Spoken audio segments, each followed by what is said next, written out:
আজ থেকে ঠিক ৩৭০ দিন আগে বাংলাদেশ পুলিশ বাহিনী যেন ধসে পড়েছিল এক মহা বিপর্যয়ে। ৫ আগস্টের গণ অভ্যুত্থানে শেখ হাসিনা সরকারের পতনের পর রণক্ষেত্রে পরিণত হয় দেশের রাস্তাঘাট। নারী, শিশু, ছাত্র কারো প্রাণ রক্ষা হয়নি পুলিশের গুলির ভয়াল বর্ষণ থেকে। নিহত হয় ১৫০০-এরও বেশি মানুষ।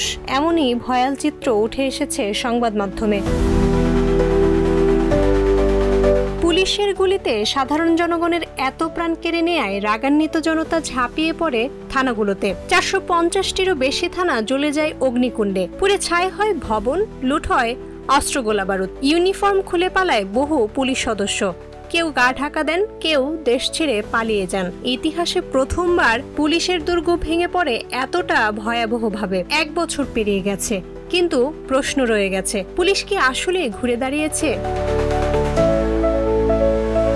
পুলিশের মহাপরিদর্শক বাহারুল আলম সংবাদ মাধ্যমে স্বীকার করেছেন, বাহিনী এখনো ২ ধরনের আনুগত্যের বিভাজনে বিভক্ত। ১৫ বছরের দলীয় নিয়োগ আর রাজনৈতিক নিপীড়নের ইতিহাস থেকে উঠে আসা এই বাহিনী এখনো পুরোপুরি স্বাভাবিক নয়।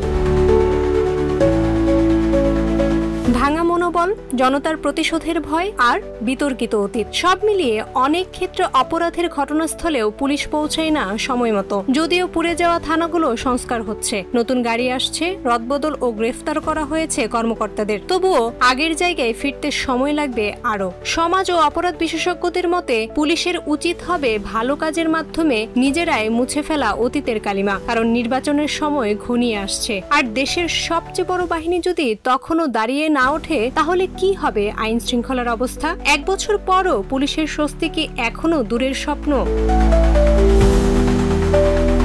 জান্নাতুল মাওয়া, প্রজন্ম ২৪।